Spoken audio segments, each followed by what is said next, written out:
Ever get that sniffle, that tickle in your throat, and just know a cold is about to ruin your week?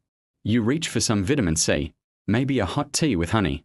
But have you ever wondered what people did before all these modern comforts? Well, get ready, because our ancestors had some truly bizarre ideas about fighting off the common cold. Some of these are so wild, you won't believe people actually did them. Let's travel back to ancient Egypt. If you had a cold, the prescribed cure wasn't a day off work. Nope. The Ebers Papyrus, one of the oldest medical texts in the world, suggests a magical spell. You'd have to chant an incantation, something like "Depart, cold, son of a cold." While, wait for it, someone touched your nose with a papyrus scroll soaked in mother's milk and fragrant herbs. I'm not sure which is weirder, the magic spell or the milky nose wipe. But hey, when you're desperate, you're desperate. Jumping forward to the ancient Greeks and Romans, they had a more, let's say, flavorful approach.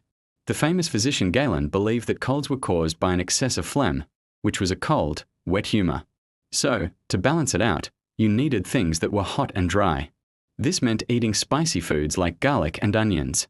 Okay, that doesn't sound too bad, right? A little garlic can't hurt. But Pliny the Elder took it a step further. His recommendation? Kissing the furry muzzle of a mouse. Yes, a mouse. Apparently, the warmth and texture were thought to draw the cold out of your body. I think I'll stick to chicken soup.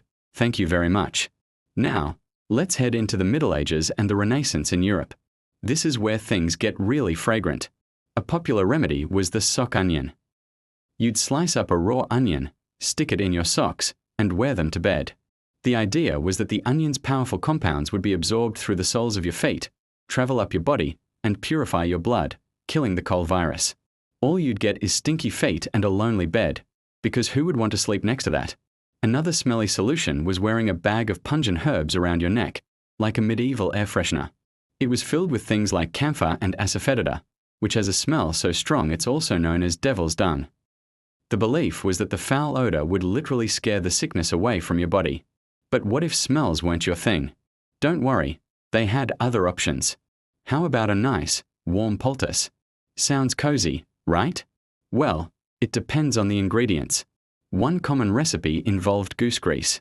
You'd render the fat from a goose, mix it with herbs like turpentine, and smear this greasy, sticky paste all over your chest. Then you'd wrap yourself in flannel and hope for the best. The warmth was probably comforting, but the smell and the mess? Not so much. It was like a Vicks vapor rub, but way greasier and made from a bird. Moving into the 18th and 19th centuries, things didn't get much more scientific. This was the era of patent medicines and cure-alls. One particularly strange treatment was snuff. Not the tobacco kind, but a medicinal powder you'd snort up your nose. It was often made from powdered herbs and was designed to induce a massive sneeze. The thinking was that a powerful sneeze could physically expel the cold from your head. It probably just irritated your sinuses even more, but I guess it felt proactive. And let's not forget the role of food and drink. We already talked about garlic, but some remedies were less appetizing. In some parts of Europe, a popular cold-fighting broth wasn't made from chicken, but from snails. Yes, boiled snails. They were believed to soothe a sore throat. Another popular drink was posset, a concoction of hot milk curdled with wine or ale, sweetened and spiced. It sounds interesting. It probably just made you sleepy from the alcohol, which, to be fair, is one way to get through a cold. But perhaps the most bizarre remedy of all comes from rural America in the 19th century. It's called the stinky neck wrap.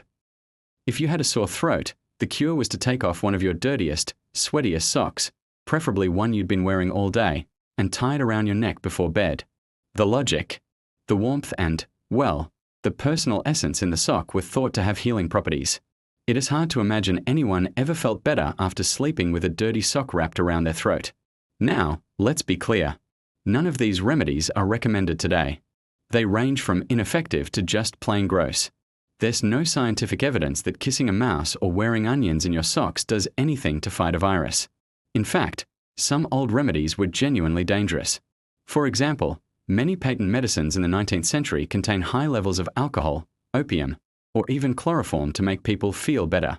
So why did people believe in these things? It mostly comes down to a few factors. First, the placebo effect is incredibly powerful. If you truly believe a stinky sock will cure you, you might actually feel a little better.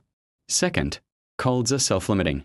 They usually go away on their own in about a week. So, if you tied a sock around your neck on day 3 and felt better by day 7, you'd naturally think the sock did the trick. You'd then tell your friends, and a folk remedy is born. It really makes you appreciate modern medicine, doesn't it? The fact that we understand germs and viruses, and that we have treatments that are actually based on science rather than superstition or smelly socks. Today, we know the best things you can do for a cold are rest, stay hydrated, and manage your symptoms with proven over-the-counter aids. It's not as exciting as chanting an Egyptian spell, but it's a whole lot more effective and a lot less weird. So the next time you're feeling under the weather, just be thankful you do and have to go looking for a mouse to kiss or a goose to grease. The history of medicine is a wild ride, and it shows just how far we've come. What are some of the weirdest old remedies you've ever heard of? Let me know in the comments below. Thanks for watching, and if you enjoyed this trip back in time, don't forget to like and subscribe for more strange history.